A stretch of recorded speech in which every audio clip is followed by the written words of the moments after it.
तो गैस हमारे चैनल पे नए हो तो प्लीज़ सब्सक्राइब करें। और ये देखिए हमारा गाड़ी सर्विस हो चुका है, पूरा चमक गया है गाड़ी।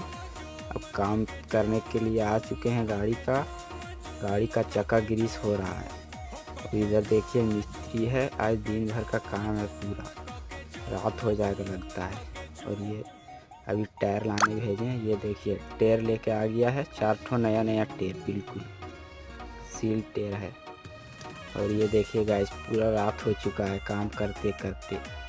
ये देखिए कितना रात हो चुका है। मशीन से टेट करा रहे हैं टायर। तो अब हमारा काम हो चुका है। अब गाइस अब मेरा काम हो चुका है। अब मिलते हैं दूसरा वीडियो में। Thank you.